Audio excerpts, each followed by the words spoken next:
eu convido a você, põe para mim esse texto, Rafa, Efésios capítulo 3, versículo 14. Efésios 3, 14. A Bíblia diz assim, ó.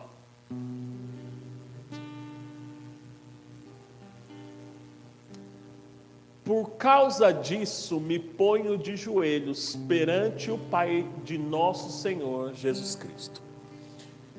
Todo domingo nós vamos tirar um momento e eu quero que quem pode se coloque de joelhos, virados mesmo, de costas para o altar, não tem problema quanto a isso.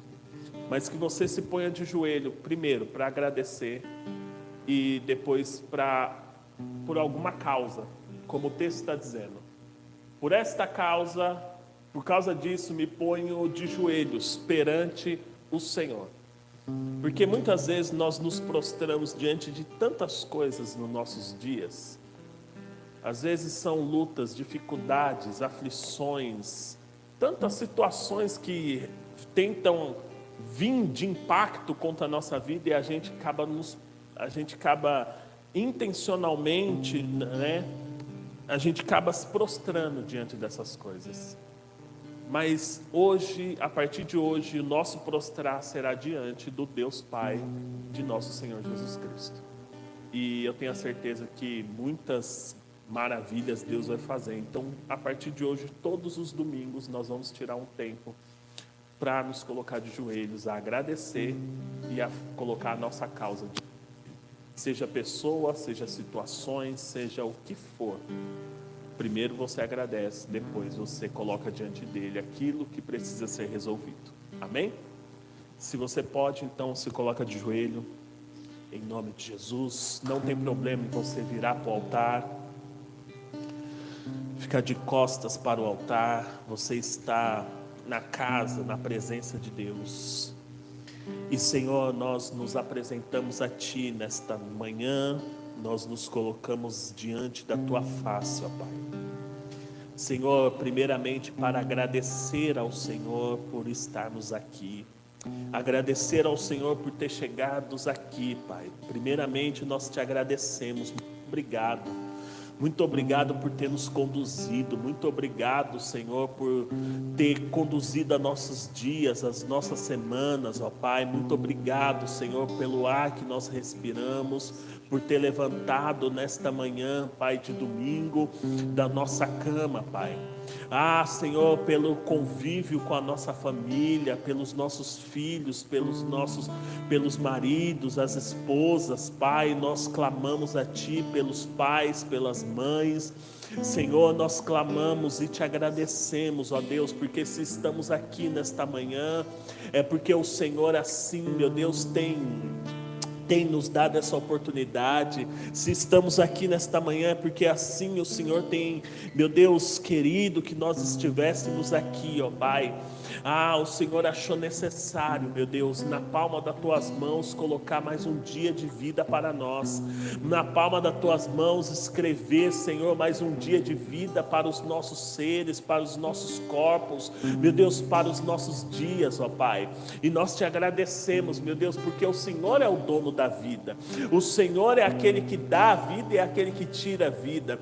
O Senhor é aquele que faz muito mais além de tudo aquilo que nós pedimos ou pensamos. Bendito és Tu, Adonai, Rei do universo, que faz com que nós nos levantamos nessa manhã e viemos à Tua casa, que faz com que o alimento chegue na nossa mesa, que faz com que as portas, meu Deus, elas se abram diante de nós. Bendito és Tu, Adonai, Rei do universo, que faz com que o nosso entendimento se abra, para que possamos então experimentar qual seja a boa, agradável e perfeita vontade do Senhor. Bendito és Tu, Adonai, bendito és Tu, Adonai. Nós Te agradecemos, ó Yeshua, ó Senhor dos senhores. Nós Te agradecemos, Rei dos reis, Senhor dos senhores. Exaltado seja o Teu nome, exaltado seja a tua grandeza no nosso meio.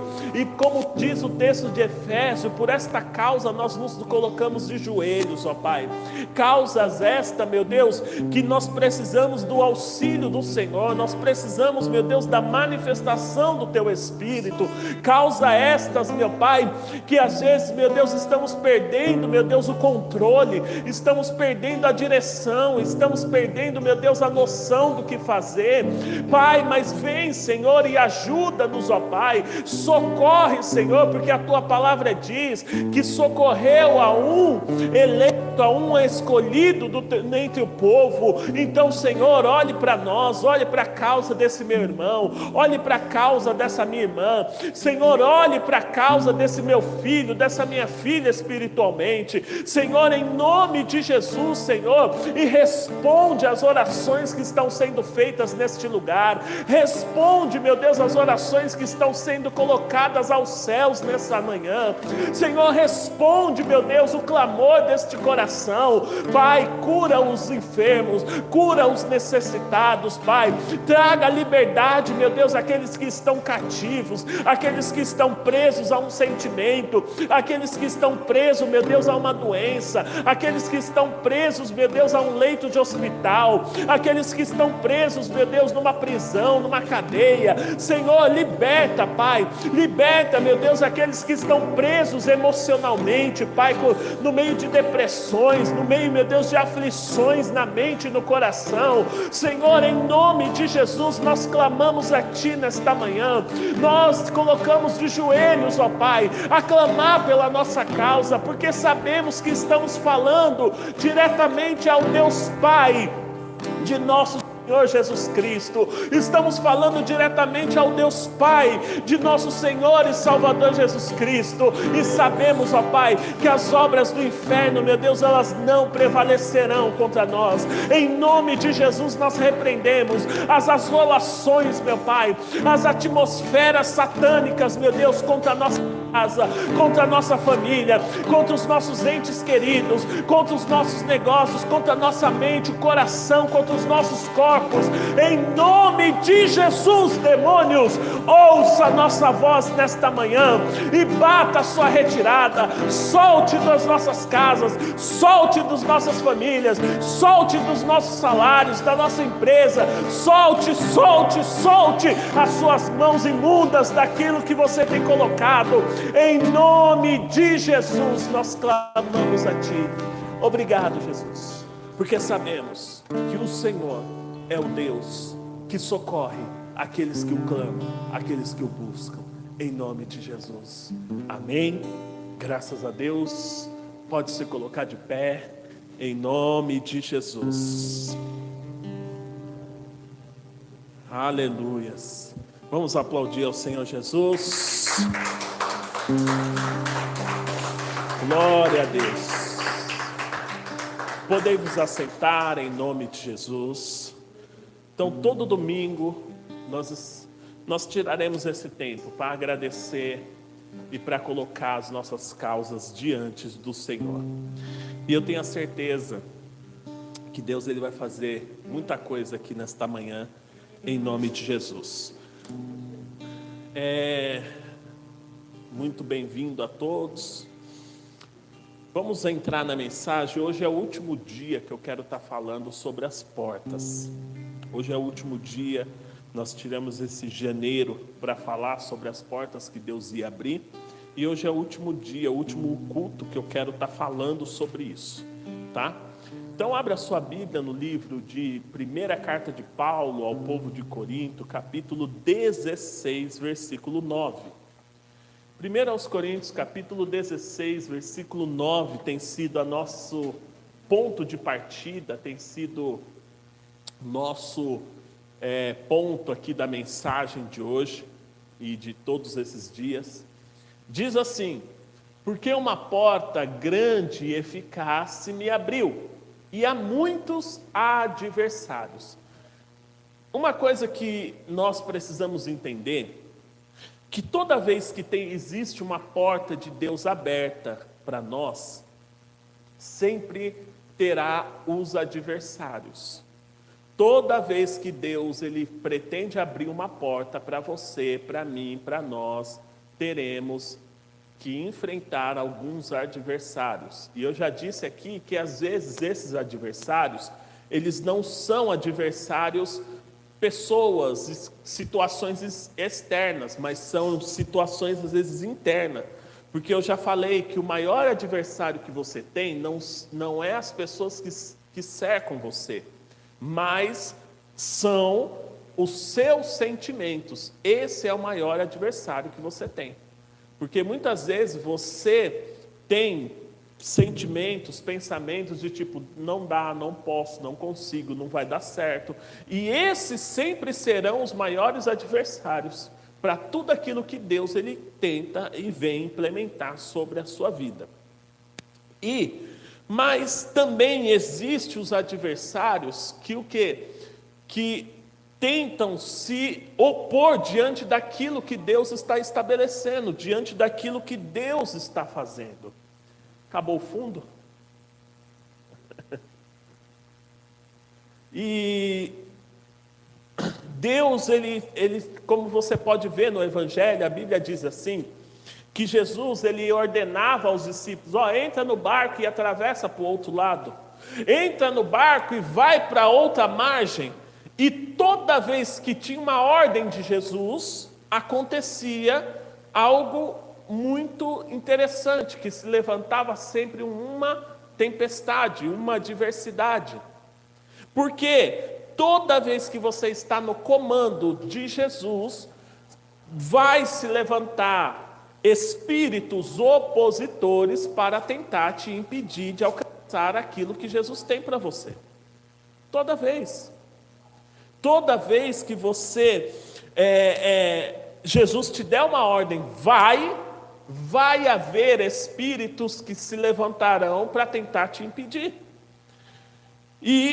Mas a questão aqui é justamente essa, que diante de uma porta nós precisamos entender que nós sempre precisaremos ter uma ação, que nós sempre precisaremos ter uma ação, e isso é o que vai determinar aonde você vai chegar, o que você vai ter e quem você vai ser. A ação que você tem quando a luta bate na sua porta vai determinar se o milagre de Deus vai acontecer ou se não vai acontecer.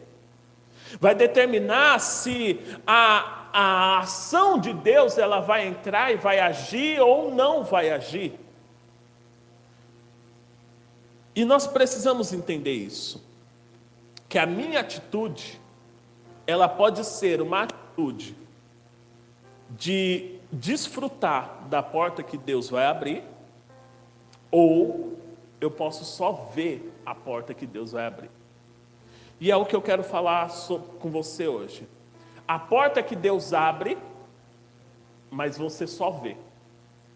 Você não desfruta, você só vê. Porque existe a porta que vai abrir por meio de uma palavra, de uma ação com palavra. E essa porta você também precisa estar atento. Nunca despreze, irmão. Eu fui pregar numa igreja na semana passada e acho que foi na quinta que eu falei sobre isso lá. Eu preguei 2 dias nessa igreja, na quinta e no domingo. Acho que foi na quinta-feira. Não, foi no domingo.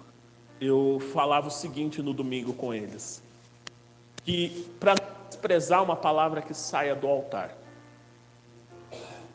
porque é o envio de uma porta de Deus aberta para quem ouve. E se você não prestar atenção, se nós não prestarmos atenção, nós poderemos perder essa porta por negligenciar uma palavra que abre uma porta. Abra sua Bíblia no livro de 2 Reis, capítulo 7. Vamos lá. 2 Reis, capítulo 7, versículo 1 e 2. Depois eu explico e nós vamos para os próximos versículos.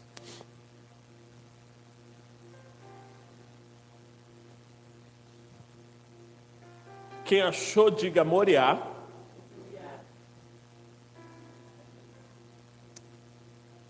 Segundo Reis, capítulo 7, versículo 1, diz assim: Então disse Eliseu: ouve a palavra do Senhor. Assim diz o Senhor: amanhã, quase a este tempo, haverá uma medida de farinha por um ciclo, e 2 medidas de cevada por um ciclo, à porta de Samaria.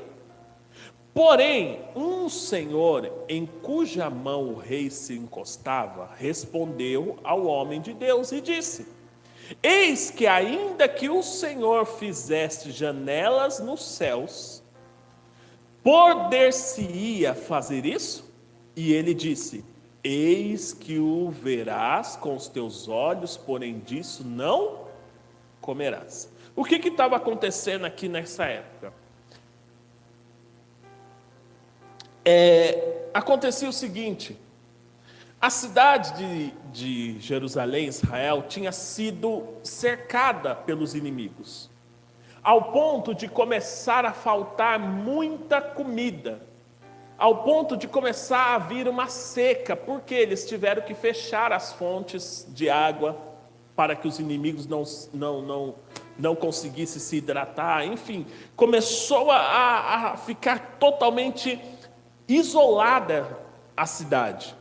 E começou a ter muita fome, mas muita fome, ao ponto de, se for ver aqui antes, você vai ver que 2 mulheres com os seus filhos recém-nascidos decidiram comer um dos filhos. E aí, na hora que foi comer o outro filho, a mãe não quis deixar, de tanta fome que eles tinham. Aí essas mulheres chegaram ao rei e falaram: rei, olha, a gente fez um trato. Primeiro nós íamos comer o meu filho e depois o dela. E aí, agora na hora de fazer com o dela, o que fizeram com o meu, ela não quer. Aí o rei ficou irritado e falou assim, e pediu para chamar Eliseu, que era o profeta. O rei pediu para chamar ele e foi com tudo para cima dele. Falou: se ele não resolver essa situação, eu vou cortar a cabeça dele fora. E aí Eliseu vem ao palácio, aqui onde nós lemos, e Eliseu chega e fala isso. Fala: ó, amanhã, neste mesmo tempo, vai se abrir uma porta, por minha conta, tá? Só para que fique melhor o entendimento para você. Vai se abrir uma porta e entrará, vai ter medidas de farinha, vai ter medidas de cevada, vai acontecer um pedido do povo da cidade. Só que tinha esse soldado, que era um capitão dos guardas do rei. Ele olha para Eliseu e fala assim: cara, nem que Deus, nem que o Senhor abra umas janelas nos céus, isso aí não vai acontecer. Versículo 2: porém, um do Senhor cuja mão do rei encostava, respondeu ao homem de Deus e disse: eis que ainda que o Senhor fizer janela do céu, poder-se-ia fazer isso? E ele disse: eis que o verás com os teus olhos, porém disso não comerás. Então esse homem pega e caçoa, ele ri da profecia de Eliseu. A situação estava tão complicada e tão difícil, que esse homem não acreditou naquilo que Deus podia fazer naquela situação. E às vezes é o meu caso e o seu caso, não acreditar nas portas que Deus pode abrir.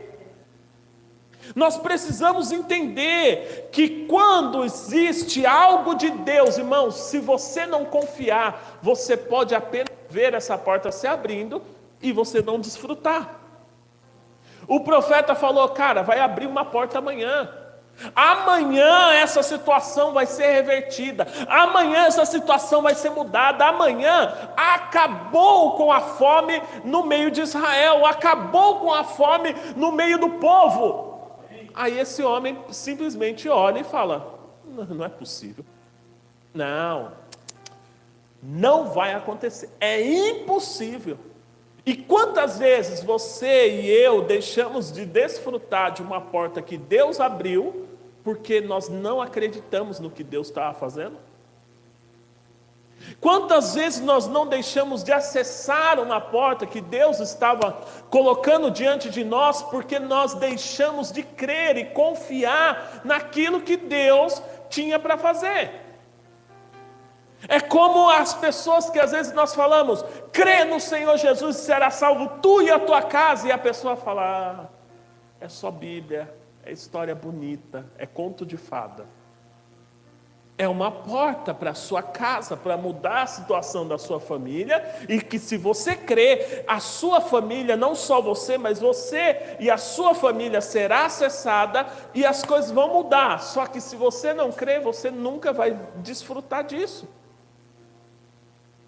É como, às vezes, pessoas que estão no estágio de doenças, de enfermidades, e a gente fala, não, crê no Senhor Jesus, crê porque Ele levou sobre si todas as nossas dores e enfermidades, e aí essas pessoas, elas simplesmente não acreditam e perdem a porta da cura.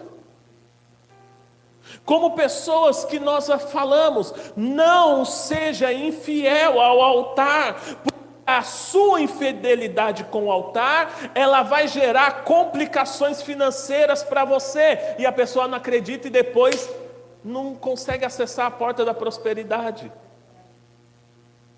Irmão, tudo que sai do altar é para mudar a tua vida e a tua história, são portas de Deus para você. Esse homem estava lá passando fome, porque até o palácio já estava com fome. O rei já estava pegando os restos dos restos do resto para fazer alimento. O palácio já estava enfrentando fome e Eliseu traz uma palavra de conforto dizendo, vai mudar. E esse homem olha e fala, não, é impossível isso aqui. Não, jamais isso aí vai acontecer. Jamais isso aí vai suceder. E às vezes é o nosso caso. Quantas palavras Deus nos dá para mudar a nossa história, só que nós não levamos a sério aquilo que Deus está nos dando. Irmão, toda vez que Deus mandar você atravessar para o outro lado da margem, é porque Ele quer algo melhor de você lá. Não é para agrado, mas não é porque Deus ele quer fazer você de bobo, não é isso. Deus não quer fazer você de bobo, Ele quer manifestar o poder dEle na sua vida. Só que para manifestar o poder dEle na sua vida, você tem que crer e confiar em tudo aquilo que Ele está estabelecendo para você.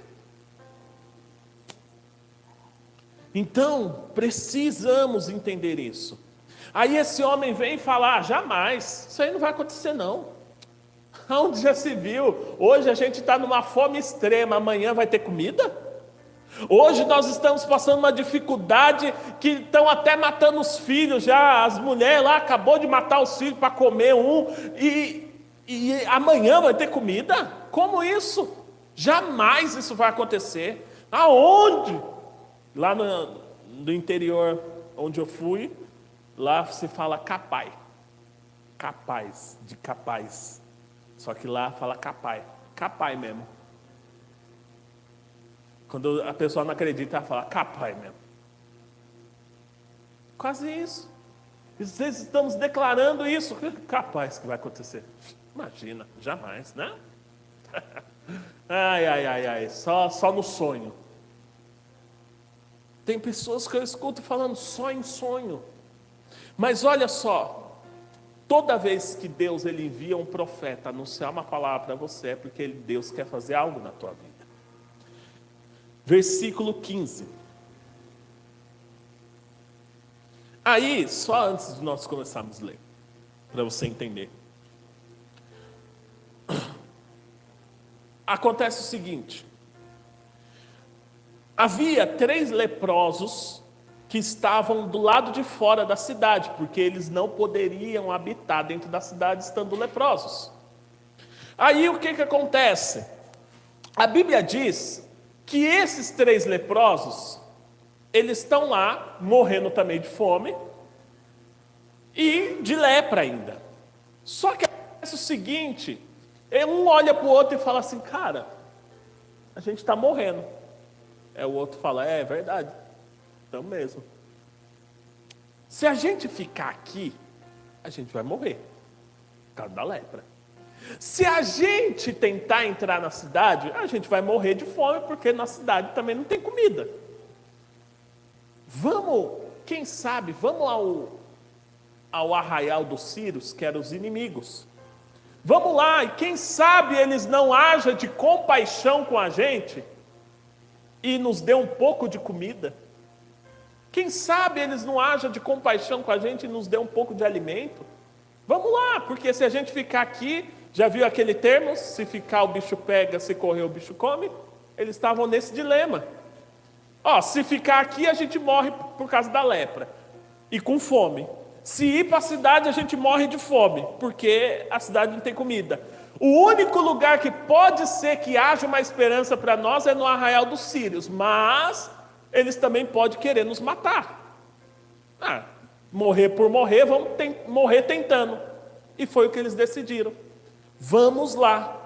E a hora que eles chegaram lá no acampamento dos Círios, a Bíblia diz que eles começaram a achar as tendas vazias, começaram a encontrar comida, vinho, começaram a encontrar água, muita coisa lá, só que tudo vazio.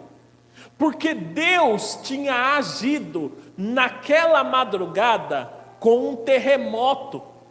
Deus agiu com um terremoto no meio lá do acampamento dos inimigos. E naquele meio onde Deus agiu, a Bíblia diz assim, que os sírios ficaram com tanto medo,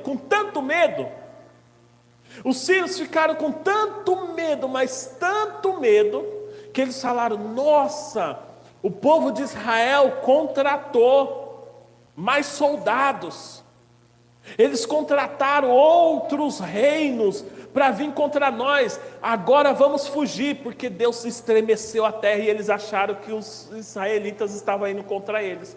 E eles pegaram e saíram tudo, deixaram tudo para trás, saíram correndo, deixaram tudo para trás. Aí, a hora que esses leprosos chegam, eles encontram tudo vazio. Ele fala, cara, eles entraram em tenda, pegaram o ouro, pegaram prata, pegaram bronze, comeram, beberam. Aí um olha para o outro e fala assim, cara, nós estamos nos fartando aqui, né? E o nosso povo, os nossos parentes estão lá dentro do reinado morrendo de fome. Vamos lá avisar eles? E eles vão avisar. O rei não acredita muito, manda um mensageiro.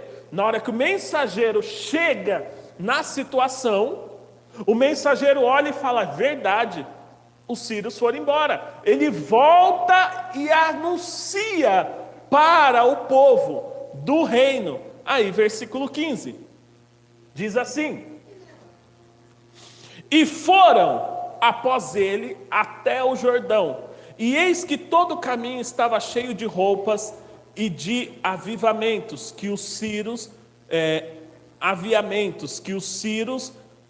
apressando-se, lançaram fora e voltaram os mensageiros e anunciaram ao rei. Então saiu o povo e saqueou o arraial dos Círios. E havia uma medida de farinha por um ciclo, e 2 medidas de cevada por um ciclo, conforme a palavra do Senhor. Versículo 17. E puseram o rei à porta, o Senhor em cuja mão se encostava, aquele mesmo que riu de Eliseu. Falou, cara, vai lá para a porta do reinado, fica lá na porta do reinado, porque eles estão vindo. Aí olha o que acontece. E o povo atropelou na porta e morreu, como falara o homem de Deus, o que falou quando o rei dissera a ele. Porque assim sucedeu, como o homem de Deus falara ao rei, dizendo, amanhã, quase a este tempo, haverá 2 medidas de cevada por um ciclo e 1 medida de farinha por um ciclo, à porta de Samaria. E aquele senhor respondeu ao homem de Deus e disse: eis que ainda que o Senhor fizesse janela no céu, poderia isso suceder? E ele disse: eis que verás com os teus olhos, porém dali não comerás. E assim lhe sucedeu, porque o povo atropelou a porta e morreu. Olha o que acontece. O rei pega e fala assim: eles estão vindo com tudo. O povo da cidade foi lá, saqueou o arraial dos Círios e estão vindo com tudo. Vai para a porta e fica lá. Só que na hora que esse homem chega na porta, ele vê aquela multidão vindo, a multidão atropela ele, pisoteia ele e ele morre. Ele viu, mas porém não desfrutou. E o que o profeta tinha falado para ele? Você vai ver com os seus olhos. Porém, você não vai desfrutar, você não vai comer disso, você não vai viver isso, porque ele duvidou da palavra de Deus, da porta que ia se abrir. Assim como Eliseu disse, aconteceu. Assim como Eliseu falou, aconteceu naquele dia. Irmãos, nós precisamos entender que Deus ele vai abrir portas para mim e para você. E essas portas que eu estou anunciando hoje, já falei de outras portas aqui, mas essa de hoje vai ser por meio de palavras. Só que eu tenho que crer nas palavras. Porque Deus ele quer abrir portas. Deus ele quer saciar a sua necessidade. Deus ele quer saciar a sua fome. Mas a porta que Deus abre, você precisa crer nessa porta. Porque se você não crer na porta que Deus está abrindo, você só vai ver e não vai desfrutar. Esse homem foi o que aconteceu com ele. Ele viu, ouviu a profecia, duvidou e não desfrutou. Ele viu a porta se abrindo, mas porém ele não conseguiu acessar ela. Por causa da dúvida. Irmãos, cuidado com aquilo que você está duvidando que sai do altar. Porque isso pode mudar a tua vida, pode tanto mudar a tua vida para bem ou para mal. Por quê? Porque se você não crê naquilo que está sendo anunciado de uma porta de Deus para a sua vida, você perde a oportunidade de acessar e mudar completamente a tua história. Você precisa entender, nós precisamos entender isso. Que a porta que Deus abre, ninguém fecha, irmão. O profeta falou, vai ser assim, amanhã, a esse horário vai acontecer. Esse homem duvidou. Era para ele estar desfrutando igual todo mundo estava. Mas ele não desfrutou por causa que duvidou. Irmãos, Deus ele tem portas abertas para você nesta manhã. Não, você não entendeu. Deus tem portas para você abertas nesta manhã. Você vai entender agora. Deus tem porta para você aberta nesta manhã. Mas você precisa crer. Você precisa crer e acreditar naquilo que Deus quer fazer com você. Amém? Muito simples. Muito simples. Vamos orar? Vamos. Shalom, shalom, queridos. Que bom que você chegou até o final desse culto. Espero que tenha abençoado você, a sua casa, a sua família. Olha só, e antes de encerrar, eu quero compartilhar com você 2 versículos que estão lá no livro de Provérbios, capítulo 11, versículo 24 e 25. Diz assim, acompanha comigo. Ao que distribui, mais se lhe acrescenta, e ao que retém mais do que é justo, é para a sua perda. A alma generosa prosperará, e aquele que atende também será atendido. Olha só, eu quero falar com você sobre os seus tributos que você entrega no altar, na presença de Deus. A Bíblia está dizendo o seguinte, que a alma generosa prosperará e aquele que atende também será atendido. E eu quero te convidar ao final dessa transmissão, ao final desse culto, a você entregar os seus dízimos, sua oferta, sua semeadura, suas primícias, por meio dessa chave Pix que está aparecendo aí nessa tela. Olha só, a Bíblia diz que a alma generosa prosperará e aquele que atende também será atendido. Creia no socorro de Deus e você está semeando numa terra fértil. A terra desse ministério, ela é fértil, e creia numa provisão abundante sobre a sua vida, sobre a sua casa, porque a Bíblia diz que aquele que socorre também será socorrido, aquele que atende também será atendido. Então, derrame aqui a sua gratidão, derrame sobre esta obra a sua generosidade através dos seus dízimos, através das suas ofertas, das suas primícias, semeaduras, e seja impactado pelo poder de Deus que gerará sobre a sua vida em nome de Jesus. Que Deus abençoe você, que a graça do Pai, do Filho e do Espírito Santo de Deus esteja sobre a sua vida, sobre a sua casa e sobre a sua família. Lembrando, por meio dessa chave Pix que está aqui na tela, você consegue entregar os seus tributos, seja eles ofertas, seja dízimos, seja primícias, semeaduras, votos, tudo que você tem de tributos a entregar, entregue por meio dessa chave Pix. Que Deus te abençoe e a graça de Deus esteja sobre você, em nome de Jesus.